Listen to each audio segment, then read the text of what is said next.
Holy cow! The Rebels Season 3 panel at Star Wars Celebration this year was incredible. It was full of tons of new little details about the upcoming season, but most importantly, we got a new trailer for the season that had some major reveals that I know myself and a lot of other Star Wars fans have been waiting for a long time. So, just like we did with the Rogue One reel yesterday, let's take a really deep dive, an in-depth look at this new trailer and see what there is to see. As the Lucasfilm logo appears, we hear some audio from the Season 2 finale. Then we open on Kanan, who's looking very different, sporting a beard and a new faceplate. I'd imagine that, like most shows, the appearance of facial hair is signifying the dark time Kanan is experiencing. He now looks even more like Kyle Katarn, but he really seems like a combination of Katarn and Ram Koda. Ezra vows to never let his friends get hurt again. It looks like he's keeping the holocron safe in his helmet collection, and will probably be seeking more power in order to keep his friends safe. And it also looks like it's calling to him.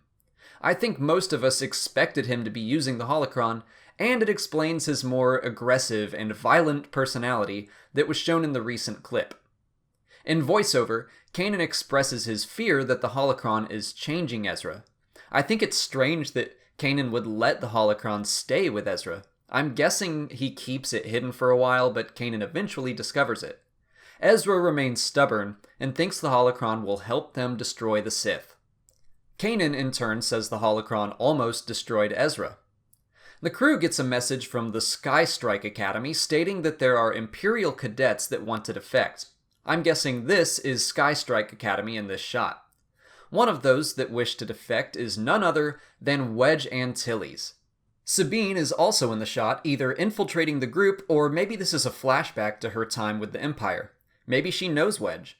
Also, this guy on the right, I'm probably making connections where there are none, but he looks Alderaanian to me, and it could be Tycho Selchu. That's unlikely, but I do hope that it's another pilot we're familiar with.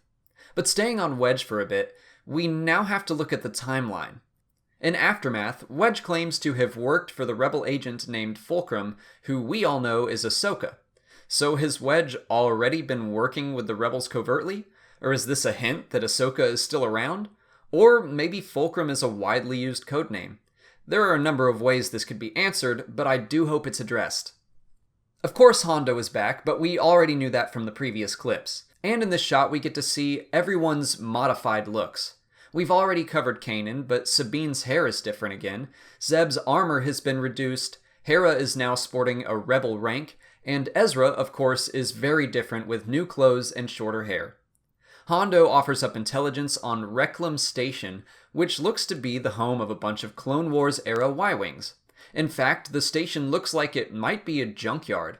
I think this is a conveyor belt that heads into an incinerator of some kind. Anyway, I love that we're seeing how the Rebels built their fleet of starfighters. Last season we got the A-Wing and the B-Wing, now we're getting the Y-Wing, and hopefully the story of the X-Wing will be soon. This quick shot shows Chopper in a Y-Wing. If you remember in Season 2, it was mentioned that Hera originally found Chopper in a crashed Y-Wing during the Clone Wars, so he should feel right at home. This shot gives us a really clear look at Sabine's new shoulder artwork, which is that owl creature from the end of Season 2. I'm not sure what that means yet, but it wasn't exactly a good omen last season. Kanan seems to still be a pretty capable fighter despite losing his vision, and we see him, Rex, and Ezra take on a battalion of battle droids. Maybe this is a separatist holdout of some sort. We also see that Cham and Numa are back in the fight as well. We see someone in a TIE fighter cockpit attacking other TIEs. I'm not sure who this is, but it could just be a Rebel red shirt. But the more important part of this scene is the appearance of a YT-2400 freighter. That's right, the same ship as the Outrider. Unfortunately at the panel, Dave Filoni told us that Dash Rendar is not the pilot of that ship, but it's still very exciting to see. Ezra and Kanan knock out a scout and stormtrooper wearing what look like hazmat suits. Also, Kanan doesn't have his faceplate on. That could be because it would ruin the disguise, but his eyes look, I don't know, alive? Not like you'd expect lightsaber-damaged eyes to look. Could Kanan get his eyesight back at some point? Here's a shot of Mandalorians who serve the Empire. Another Mandalorian, I'm pretty sure it's Finn Rao from last season, does not seem happy about it. We're going to get a lot of Mandalorian action this season, and Rao tells Sabine she has earned his respect. This wasn't in the trailer, but at the panel, we got confirmation that Sabine will be interacting with some of her relatives, so these guys are probably some Death Watch members of Clan Vizsla. Here we have the Ghost and some A-Wings either chasing or escorting that YT-2400 from before. Now this shot could be huge. Those look like Phase 2 Dark Troopers, which are basically pseudo-canon already, thanks to Star Wars Commander. But in Legends, the Dark Troopers were Imperial battle droids, so we might be getting a taste of them, which would further cement Kanan's connection with Kyle Katarn. Although it would be totally awesome to at least see a nod to Kyle, even if he's being replaced by Kanan. Another shot of Hondo, this time he's teamed up with Asmorrigan. They're after riches, but we don't really know what plot they're scheming. If I had to guess, they know of an abandoned separatist base that might have treasure in it, which would possibly lead to this fight from before. That's a total guess though. But let's get to the really good stuff. Heading over to the Empire, Tarkin is back, and it's cool to see a Venator-class Star Destroyer behind him. Governor Pryce also makes her first on-screen appearance. They decide it's time to bring in the big guns to take down the rebels. Dark, classical music starts to play. A figure in shadow studying art. This is the moment I jumped out of my chair screaming, "It's him!" Cham Syndulla talks about a new commander who is better at anticipating their moves. A Star Destroyer intercepts the Ghost, which is now docked with the YT-2400. Cham says that new commander's attacks are swift and precise, and the classical music continues to play. White and red TIE interceptors attack. They probably belong to those red and white Mandalorians. But then it happens. To defeat an enemy, you must know them. Not simply their battle tactics, but their history, philosophy, art. At this point in the stream, I couldn't even hear what he was saying over the cheers in the crowd. But our hopes have been fulfilled, and Grand Admiral Thrawn is now canon.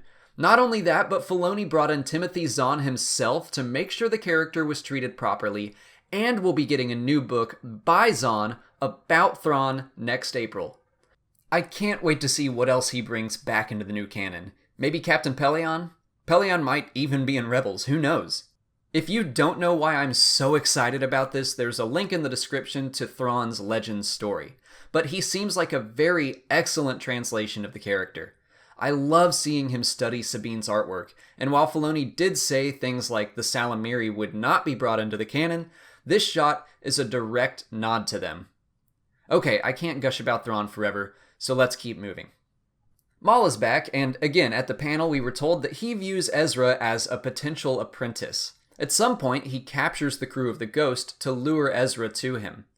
Ezra and Kanan have some sort of experience with these green spirits. I believe they will somehow give Kanan his eyesight back, as evidenced by Kanan's green eyes in the very next shot. Maul and Ezra join their holocrons. I can't think of any time this ever happened in Legends, so I'm not really sure what they're after here. Kanan meets with a creature called the Bendu. Filoni said it was a Force creature in the middle ground of the Force. It's not dark or light. I expect it's somewhat along the lines of the father, son, and daughter. I'm also guessing it provides Kanan with the knowledge of how to get his sight back. Thrawn vows to pull the rebels apart piece by piece. Here's another shot of the Spirit and Kanan. I can't tell what or who this guy is. He seems more reminiscent of the Night Sisters and their magic than any part of the Force. Maul is intimidating Hera. I imagine that's when he has them captured. Ezra fights Maul. I think Maul will be after Ezra for much of the season, and Ezra will resist for a time, but eventually give in to a degree. I'm guessing near the end of the season, after Kanan gets his eyes back, is when Ezra will agree to join holocrons with Maul. Y-Wings in space. Spoilers, the rebels successfully steal the Y-Wings. This is such a great shot of Thrawn. The blue skin, the red eyes, and all. I cannot wait to see this Chiss in action. A very nice looking hull explodes. It kinda reminds me of Mandalore from the Clone Wars, but I'm not sure what it really is. The Empire attacks that same base where those battle droids were. The rebels probably get the droids shut down and then reprogrammed to fight with them. Here's Kanan probably getting his eyesight back. Sabine with the Darksaber. I'm so glad to see it back in action. I really hope we learn how it left Maul's hands after the Clone Wars. In this shot, Thrawn is confronting Hera. And the final shot is the joining holocrons overloading or something. Kanan tells Ezra to turn away and note he's not wearing a mask. Maybe joining the holocrons like that will cause all the information to dump out into a person's mind? I have no idea. And that's the end of the trailer. I can't express enough how excited I am to have Thrawn back in the canon, but also to have Timothy Zahn back to make sure that the character's handled with respect, and to have him writing his first canon novel about Thrawn. This news just has me so pumped up, more pumped up than the Rogue One reel yesterday did. But I'd love to hear what you guys think. Was there anything in the trailer that I missed? Make sure to leave that in the comments. And of course, if you haven't already, please like and subscribe to get new Star Wars videos every Monday through Friday. And as always, thank you for watching, and may the Force be with you.